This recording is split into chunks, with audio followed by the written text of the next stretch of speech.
সুপ্রিয় শ্রোতা, গল্প পাঠের আসর চ্যানেলে শুনতে যাচ্ছেন হুমায়ুন আহমেদ রচিত অন্য ভুবন উপন্যাসটির ৪র্থ পর্ব। আমি ওয়ারা করিম, সাথে থাকুন। রাত ১টার দিকে মিসির আলি তিন্নির আঁকা ছবিগুলি নিয়ে বসলেন। সব মিলিয়ে ৫টি ছবি। প্রতিটি ছবি গাছ বা গাছ জাতীয় কিছুর। বেশিরভাগ গাছ লতানো। গাছের রং হলুদ থেকে লালের মধ্যে, সবুজের কিছুমাত্র ছোঁয়া নেই। তিন্নি হলুদ এবং লাল রং দিয়ে ছবি আঁকল কেন? সম্ভবত তার কাছে সবুজ রং ছিল না। অবশ্যই শিশুরা অদ্ভুত রং ব্যবহার করতে ভালোবাসে। তার এক ভাগ্নি মানুষ আঁকে আকাশী নীল রঙের, মানুষের চোখে দেয় গাঢ় লাল রং।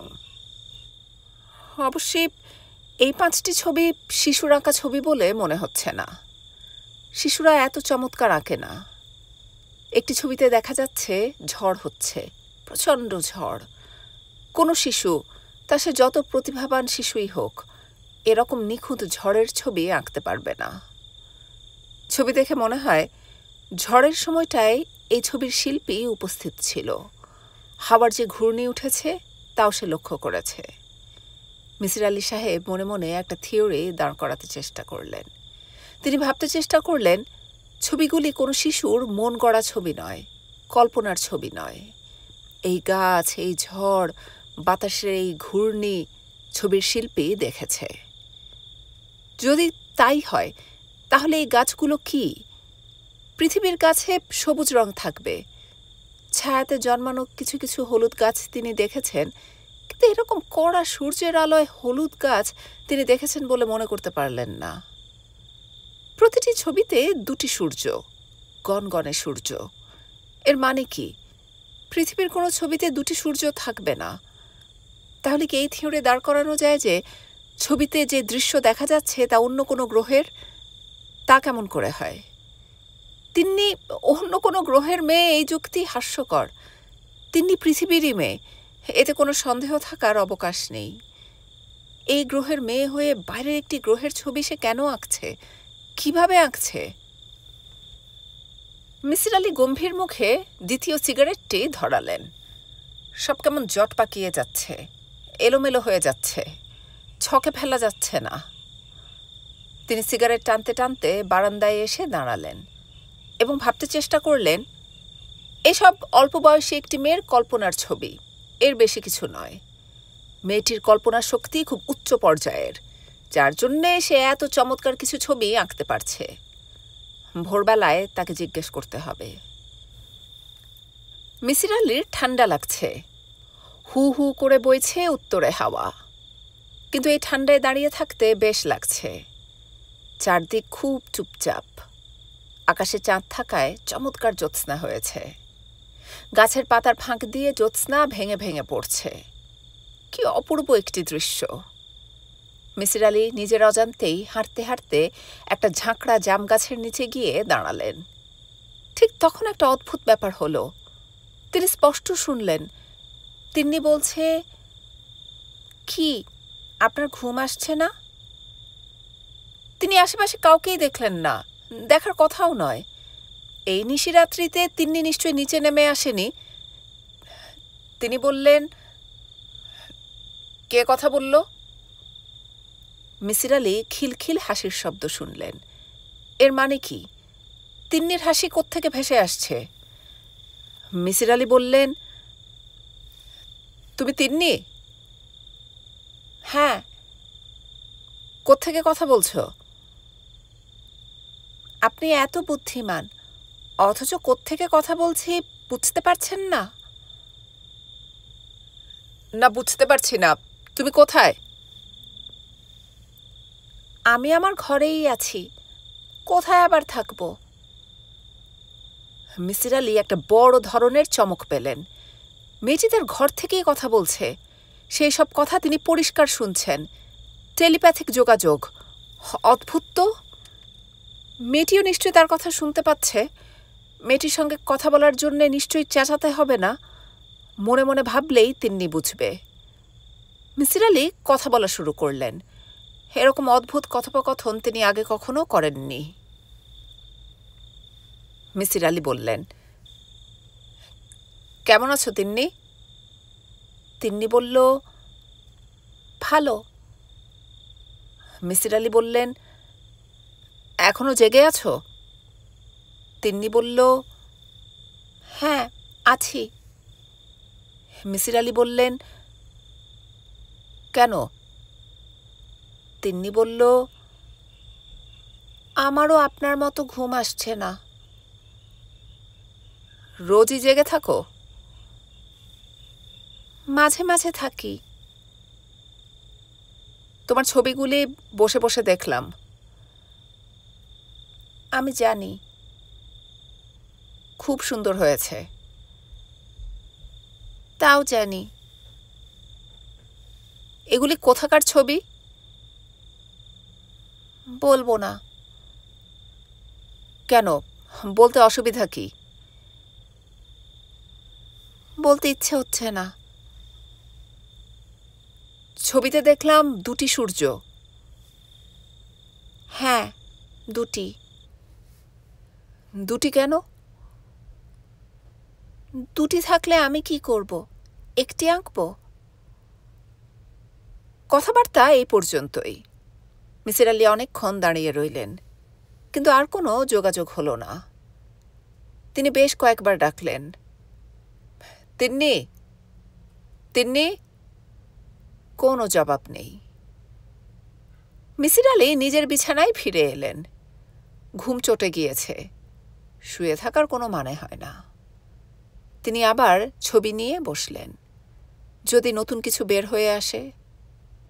যে মাটির উপর গাছগুলি দাঁড়িয়ে আছে তার রং কি? আকাশের রং কি? গাছপালার ফাঁকে কোনো কীটপতঙ্গ আছে কি?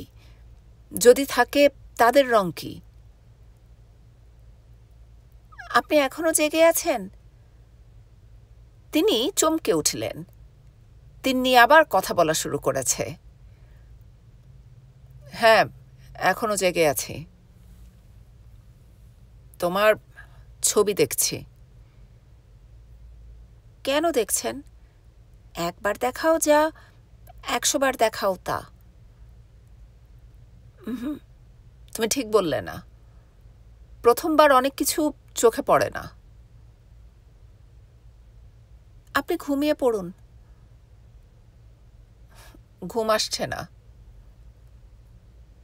আমি কিন্তু আপনাকে ঘুম পাড়িয়ে দিতে পারি। পারো নাকি? হ্যাঁ, পারি। দেব? না, তার দরকার নেই। তোমার সঙ্গে কথা বলতে ভালো লাগছে। তাহলে কথা বলুন। আমার সঙ্গে তুমি যেভাবে কথা বলছো, অন্যদের সঙ্গেও কি সেইভাবে কথা বলো? না। কেন বলো না? বলতে ইচ্ছা করে না। মিসির আলি চেষ্টা করতে লাগলেন আজে বাজে প্রশ্নের ফাঁকে ফাঁকে দু একটা জরুরি প্রশ্ন করে খবরাখবর বের করে আনতে। কিন্তু মেয়েটি খুব সাবধানী। সে অনায়াসে ফাঁদ কেটে বেরিয়ে যাচ্ছে। তবে এর মধ্যে একটি হচ্ছে, তিনি শুধু মানুষ নয়, পশুদের সঙ্গেও, যেমন বেড়াল, এদের সাথেও যোগাযোগ করতে পারে। মিসির আলি জিজ্ঞেস করলেন, বেড়াল তোমার কথা বুঝতে পারে? পারে। তুমি ওর কথা বুঝতে পারো? বেড়াল কোনো কথা বলে না, তবে সে যা ভাবে তা বুঝতে পারি। অবশ্যই সব সময় পারি না।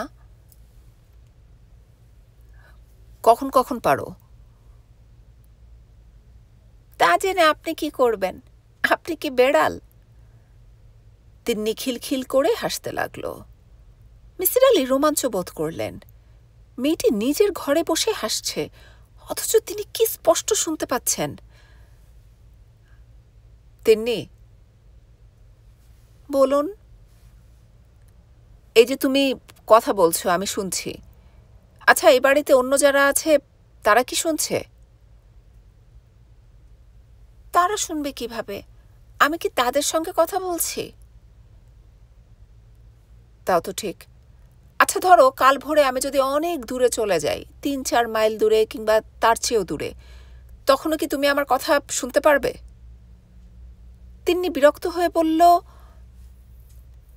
আপনার সঙ্গে আর কথা বলতে ইচ্ছা করছে না, আমি আর কথা বলবো না। মিসির আলি বললেন, শুভরাত্রি তিন্নি। তার কোনো জবাব তিনি শুনতে পেলেন না। মাথার যন্ত্রণাটা আবার ফিরে এসেছে, শরীরটা হালকা লাগছে। মিসির আলি ডাক্তারের দিয়ে যাওয়া ঘুমের ট্যাবলেট খেয়ে ঘুমোতে গেলেন। ভালো ঘুম হলো না, আজে বাজে স্বপ্ন দেখলেন। বেশ কয়েকবার ঘুম ভেঙেও গেল। শীতের ভোরবেলায় ময়মনসিংহ শহর মিসির আলির বেশ লাগল। তিনি অন্ধকার থাকতেই জেগে উঠেছেন, একটা উলের চাদর গায়ে দিয়ে শহর দেখতে বের হয়েছেন। আজ আর দারোয়ান তাকে বাধা দেয়নি, গেট খুলে দিয়েছে এবং হাসি মুখে বলেছে, এত সকালে কই যান? সম্ভবত বরকত সাহেব দারোয়ানকে কিছু বলেছেন। সব মফস্বল শহর দেখতে একরকম, তবু এই শহরটি ব্রহ্মপুত্র নদীর জন্যেই বোধহয় একটু আলাদা, কিংবা কে জানে ভোরবেলার আলোর জন্যেই হয়তো এরকম লাগছে। মিসির আলি হেঁটে হেঁটে নদীর পাড়ে চলে গেলেন। নদী শুকিয়ে এতটুকু হয়েছে, চিনির দানার মতো সাদা বালির চর পড়েছে। অদ্ভুত লাগছে দেখতে। মর্নিং ওয়াকে বের হয়েছে এরকম বেশ কয়েকটি দল পাওয়া গেল, সবই বুড়োর দল। জীবনের শেষ প্রান্তে এসে হঠাৎ শরীরের জন্য তাদের মমতা জেগে উঠেছে। এইসব অপূর্ব দৃশ্য আরও কিছুদিন দেখতে হলে শরীরটাকে বাঁচিয়ে রাখতে হবে। মিসির আলি নদীর পাড় ধরে দ্রুত হাঁটতে লাগলেন। তাকে দেখে মনে হচ্ছে তার মনে কোনো উদ্দেশ্য আছে, তিনি কিছু একটা করতে চান, কিন্তু তার মনে কোনো গোপন উদ্দেশ্য ছিল না। ভোরবেলায় নদীর পাড়ের একটি ছোট্ট শহর দেখতে ভালো লাগছে, এই যা। মাইল দুয়েক হাঁটার পর খানিকটা ক্লান্ত বোধ করলেন। বয়স হয়ে যাচ্ছে, এখন আর আগের মতো পরিশ্রম করতে পারেন না। ঘড়িতে 6টা বাজছে, এখন উল্টো পথে হাঁটা শুরু করা দরকার। বরকত সাহেব নিশ্চয়ই ভোরের নাস্তা নিয়েই অপেক্ষা করছেন। একটা খেয়াঘাট দেখা যাচ্ছে, খেয়াঘাটের পাশে বেঞ্চি পেতে সুন্দর একটা চায়ের দোকান। মিসির আলি বেঞ্চিতে বসে চায়ের কথা বললেন। সিগারেট খাবার ইচ্ছা হচ্ছে, কিন্তু প্যাকেট ফেলে এসেছেন। চা শেষ করবার পর লক্ষ্য করলেন শুধু সিগারেট নয়, মানিব্যাগও ফেলে এসেছেন। তার অস্বস্তির সীমা রইল না। তিনি প্রায় ফিসফিস করে বললেন, আগামীকাল ভোরবেলা চায়ের পয়সা দিয়ে যাব। আমি ভুলে মানিব্যাগ ফেলে এসেছি, আপনি কিছু মনে করবেন না। চায়ের দোকানি দাঁত বের করে হাসল, যেন খুব মজার একটা কথা শুনছে। কোনো অসুবিধা নাই, দরকার হইলে আরেক কাপ চা খান। মিসির আলি সত্যি সত্যি আরেক কাপ চা খেলেন। অল্প অল্প রোদ উঠেছে, রোদে পা মেলে জ্বলন্ত উনুনের সামনে একটা হাত মেলে দিয়ে চা খেতে বেশ লাগছে। মিসির আলি হাসি মুখে বললেন, আপনার দোকান কেমন চলে? লোকজন তো দেখি না। দোকান চলে না, বিক্রি কিনি নাই, মানুষজন নাই, চা খেয়ে খাইব কন? ভালো জায়গায় গিয়ে দোকান করেন, যেখানে লোকজন আছে। দাড়িওয়ালা লোকটি হাসি মুখে বলল, মনের টানে পইড়া আসি, জায়গাটা বড় ভালো লাগে, মায়া পইড়া গেছে। একবার মায়া পড়লে যাউন মুসিবত। মিসির আলি চমকে উঠলেন। এই বুড়োর কথায় একটা সূত্র পাওয়া যাচ্ছে। তিনি বুঝতে পারছেন কেন এত কষ্টের পরও নিজাম বা রহিমা ও বাড়িতে পড়ে আছে। সেখানেও মায়া ব্যাপারটাই কাজ করছে। এই মায়া তৈরির ব্যাপারে তিন্নিরও নিশ্চয়ই একটা ভূমিকা আছে। মায়া জাগিয়ে রাখছে তিন্নি, কেউ তা বুঝতে পারছে না। মানুষের সমস্ত আবেগ এবং অনুভূতির কেন্দ্রবিন্দু মস্তিষ্ক। মেয়েটি সে মস্তিষ্ক নিয়ন্ত্রণ করতে পারে অতি সহজেই। মিসির আলির মনে হলো এই মেয়েটি একই সঙ্গে দুটি কাজ করে আশেপাশের লোকজনদের একটু দূরে সরিয়ে রাখে, আবার টেনে রাখে নিজের দিকে। মেয়েটি নিজের সব ক্ষমতাও সবাইকে দেখাচ্ছে না। যেমন ধরা যাক দূর থেকে কথোপকথনের ক্ষমতা। এর খবর এ বাড়ির অন্য কেউ জানে না। কিন্তু কেন জানে না? কেন এই মেয়েটি এসব তথ্য গোপন রেখেছে? আবার পুরোপুরি গোপনও রাখছে না, তার কাছে প্রকাশ করেছে। কেন করেছে? আশঙ্কা কেন? এর উত্তর বের করতে হবে। একটির পর একটি তথ্যকে সাজাতে হবে, একটি ছকের মধ্যে ফেলতে হবে। মিসির আলি চিন্তিত বোধ করলেন। নিজের অজান্তেই আরেক কাপ চা চাইলেন। চায়ের দোকানি খুশি মনেই চা ছাঁকতে বসল। আমি কাল সকালে দাম দিয়ে যাব। কোনো অসুবিধা নেই। চায়ের কাপের লাগেন ফতুর হইতাম না। আমরা ময়মনসিংহের লোক, আমরা কইলজা বড়। আপনার নাম কি? রশিদ। আচ্ছা ভাই রশিদ, আপনার কাছে সিগারেট আছে? সিগারেট নাই, বিড়ি আছে, খাইবেন? দেন দেখি একটা। মিসির আলি চিন্তিত মুখে বিড়ি টানতে লাগলেন। বেলা বাড়ছে, তার খেয়াল নেই। অনেক কাজ পড়ে আছে সামনে, কাজ গোছাতে হবে। কিভাবে গোছাতে হবে তা পরিষ্কার বুঝতে পারছেন না। এবাড়ির প্রত্যেকটি মানুষকে জেরা করতে হবে। এলোমেলো প্রশ্নোত্তর নয়, পুঙ্খানুপুঙ্খ জেরা। তিন্নির মার সম্পর্কে খোঁজ নিতে হবে।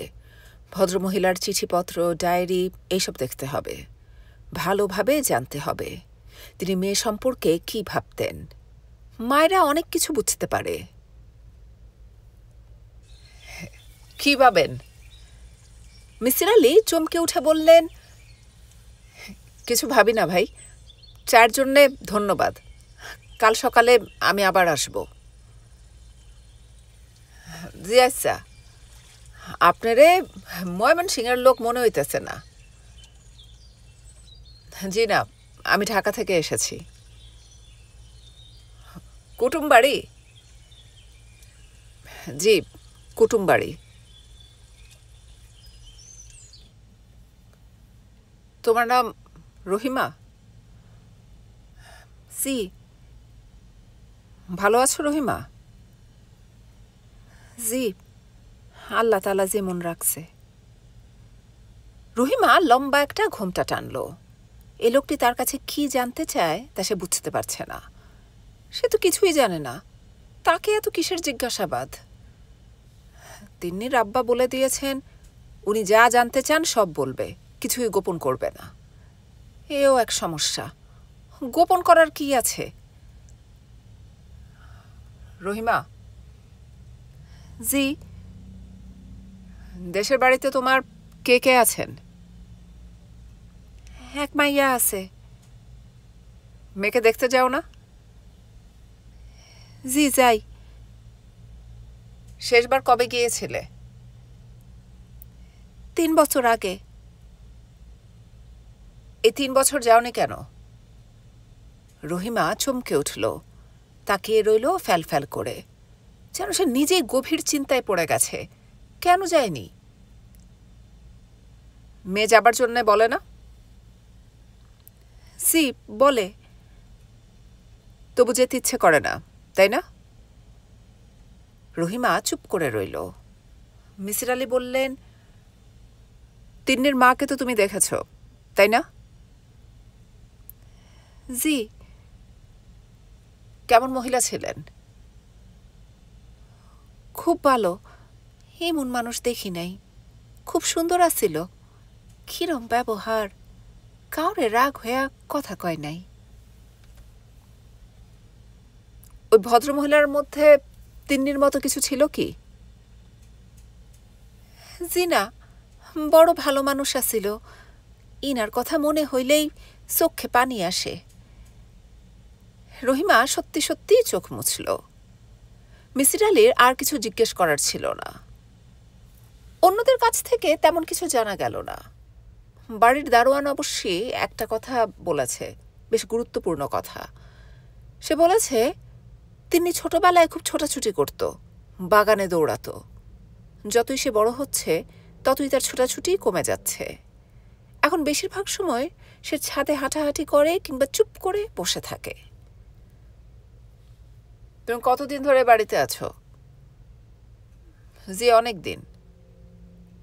ছুটি ছাটায় দেশের বাড়িতে যাও না? জি, যাই। শেষ কবে গিয়েছিলে? অনেক হিসাব নিকাশ করে দারোয়ান বলল, 3 বছর আগে একবার গেছিলাম।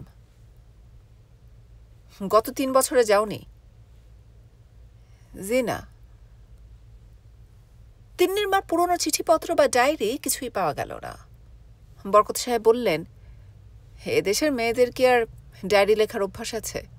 এরা ঘরের কাজকর্ম শেষ করেই সময় পায় না, ডায়েরি কখন লিখবে? চিঠিপত্র, পুরনো চিঠিপত্র? পুরনো চিঠিপত্র কি কেউ জমা করে রাখে বলুন? চিঠি আসে, চিঠি পড়ে ফেলে দিই, ব্যাস। তাছাড়া ও চিঠি লিখবে কাকে? বাপ মা মরা মেয়ে ছিল, মামার কাছে মানুষ হয়েছে। বিয়ের পর সেই মামা মারা গেলেন, সে একা হয়ে গেল। চিঠিপত্র লেখার বা যোগাযোগের কেউ ছিল না। আপনার স্ত্রী কি খুব বিষণ্ণ প্রকৃতির ছিলেন? না মনে হয়, হাসি খুশিই তো ছিল। কোনো রকম অসুখ বিসুখ ছিল কি? বলার মতো তেমন কিছু না, সর্দি কাশি এইসবে খুব ভুগত। এটা নিশ্চয়ই তেমন কিছু না। তিন্নি যখন তার পেটে, সে সময় কি তার জার্মান মিজলস হয়েছিল? এটা কেন জিজ্ঞেস করছেন? জার্মান মিজলস একটা ভাইরাস ঘটিত অসুখ। এতে বাচ্চার অনেক ধরনের ক্ষতি হবার কথা বলা হয়। জিনে কিছু ওলটপালট হয়। না, এ ধরনের কোনো অসুখ বিসুখ হয়নি। মামস মামস হয়েছিল কি? না, তাও না। মিসির আলি বেশ খানিকক্ষণ চুপ করে থেকে বললেন, সে সময় তিনি কি কোনো অদ্ভুত স্বপ্ন টপ্ন দেখতেন? বরকত সাহেব ভ্রু কুঁচকে বললেন, কেন জিজ্ঞেস করছেন? মানসিক অবস্থাটা জানবার জন্যে। দেখতেন কি কোনো স্বপ্ন? হ্যাঁ, দেখতেন। কি ধরনের স্বপ্ন আপনার মনে আছে? ঠিক মনে নেই। প্রায় দেখতাম জেগে বসে আছে। কি হয়েছে জিজ্ঞেস করলে বলতো, দুঃস্বপ্ন দেখেছি। কি দুঃস্বপ্ন সেটা জিজ্ঞেস করেননি? জি না, জিজ্ঞেস করিনি। স্বপ্ন টপ্নর ব্যাপারে আমার তেমন উৎসাহ নেই। তবে সে নিজে থেকে কয়েকবার আমাকে বলতে চেষ্টা করেছে, আমি তেমন গুরুত্ব দেইনি। আপনার কি কিছুই মনে নেই? ও বলতো ওর দুঃস্বপ্নগুলি সব গাছপালা নিয়ে। এর বেশি আমার কিছু মনে নেই। মিসির আলি বললেন, আমি আজ সন্ধ্যায় ঢাকা যাব। এখানকার কাজ আমার আপাতত শেষ হয়েছে। ঢাকায় আমি কিছু পড়াশোনা করব, খোঁজ খবর করব, তারপর ফিরে আসব। আজই যাবেন? হ্যাঁ, আজই যাব। হাতে সময় বেশি নেই। কিছু একটা করতে হলে দ্রুত করতে হবে। এ কথা কেন বলছেন? ইনস্টিংক্ট থেকে বলছি। আমার মনে হচ্ছে এরকম। আপনি কিন্তু আমার মেয়ের সঙ্গে একবারই কথা বলেছেন। আমি চাচ্ছিলাম আপনি তার সঙ্গে দীর্ঘ আলাপ আলোচনা করবেন। আমি আবার ফিরে আসছি, তখন করব। কবে ফিরবেন? চেষ্টা করব খুব তাড়াতাড়ি ফিরতে। আমার মেয়েটিকে কেমন দেখলেন বলুন? এখনো বলবার মতো তেমন কিছু পাচ্ছি না। পাবেন কি? পাবো, নিশ্চয়ই পাবো। কেন পাবো না? বরকত সাহেব একটি দীর্ঘ নিঃশ্বাস ফেললেন। মনে হলো তিনি খুব আশাবাদী নন। তিন্নি প্রায় সারাদিনই ছাদে বসেছিল। মিসির আলি তার কাছ থেকে বিদায় নিতে গেলেন বিকেলে। তিন্নি, আমি চলে যাচ্ছি। মেয়েটি বলল, আমি জানি, আমি তোমার ছবিগুলি সঙ্গে করে নিয়ে যাচ্ছি। তাও জানি, কিছুদিনের মধ্যে আমি আবার আসব, তখন দেখবে সব ঝামেলা মিটে গেছে। তিন্নি কিছু বলল না। মিসির আলি বললেন, গাছপালা তুমি খুব ভালোবাসো, তাই না? মাঝে মাঝে বাসি, মাঝে মাঝে বাসি না। তুমি কি ওদের সঙ্গে কথা বলতে পারো? এখানে যেসব গাছপালা আছে তাদের সঙ্গে পারি না। তাহলে কাদের সঙ্গে পারো? মেয়েটি জবাব দিল না, মাথা নিচু করে বসে রইল। মিসির আলি বললেন, তুমি আমার অনেক প্রশ্নের জবাব দাও, আবার অনেক প্রশ্নের জবাব দাও না। কেন বলো তো? কোনো বাধা আছে কি? তিন্নি সে প্রশ্নের জবাব না দিয়ে ফিসফিস করে বলল, আপনি আমাকে ভালো করে দিন, আমার অসুখ সারিয়ে দিন। মিসির আলির খুবই মন খারাপ হয়ে গেল। বাচ্চা একটি মেয়ে বাস করছে সম্পূর্ণ ভিন্ন একটি জগতে, যে জগতের সঙ্গে আশেপাশের চেনা জগতের কোনো মিল নেই। মেয়েটি কষ্ট পাচ্ছে, তার কষ্টের ব্যাপারটি কাউকে বলতে পারছে না। সে নিজেও হয়তো জানে না পুরোপুরি। তিন্নি, আমি যাই। মেয়েটি কিছু বলল না। মিসির আলি লক্ষ্য করলেন তিন্নি নিঃশব্দে কাঁদছে। ঢাকায় ফেরার ট্রেনে উঠবার পর মিসির আলির মনে পড়ল তিনি চায়ের দাম দিয়ে আসেননি। 3 কাপ চায়ের দাম তিনি দিয়ে আসেননি। রশিদ নামের পুরো মানুষটি আগামীকাল ভোরবেলায় যখন দেখবে কেউ আসছে না, তখন না জানি কি ভাববে। মিসির আলির মন গ্লানিতে ভরে গেল, কিন্তু কিছুই করার নেই। ঢাকা মেইল ছুটে চলেছে। পেছনে পড়ে আছে নদীর ধারে গড়ে ওঠা চমৎকার একটি শহর।